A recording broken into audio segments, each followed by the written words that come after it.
दिवाली का समय था। हर जगह रोशनी, सजावट और मिठाइयाँ थी। गांव के सारे बच्चे दीपक जला रहे थे और घर घर में लक्ष्मी पूजा की तैयारी चल रही थी।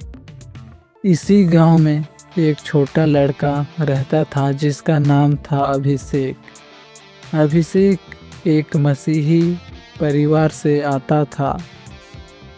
उसे भी औरों की दोस्तों की तरह दीप जलाने और मिठाइयाँ खाने को जी चाहता था। तभी उसने अपने पिताजी से कहा, क्योंकि उसे एक छोटा सा अपने मन में डाउट था कि क्या मैं भी दिवाली मना सकता हूँ। अभिषेक अपने पिताजी से कहता है, पिताजी, सब लोग दिवाली मना रहे हैं, हम क्यों नहीं मनाते? क्या बाइबल ने दिवाली मनाने से मना किया है?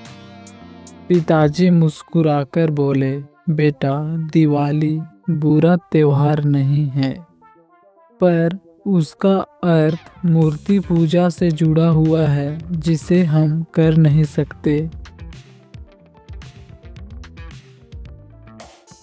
अभिषेक को परमेश्वर की सभी 10वीं आज्ञाओं को याद आता है। उसे पिछले रविवार के संडे के दिन में ही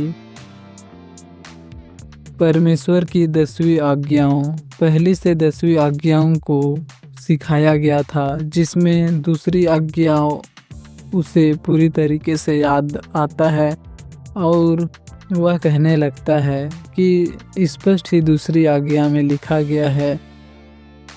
दूसरी आज्ञा में कहता है कि तुम किसी प्रकार की मूर्ति पूजा ना करना। और दिवाली तो स्पष्ट ही मूर्ति पूजा, अन्य देवी देवताओं की पूजा से जुड़ा हुआ है। अब अभिषेक को यह याद हो चुका था, उसे समझ आ गया था कि हमें दिवाली जैसे देवी देवताओं को पूजने वाली त्यौहार नहीं मनानी चाहिए। अतः उसने कहा, ठीक है पिताजी, अब मैं समझ चुका हूँ,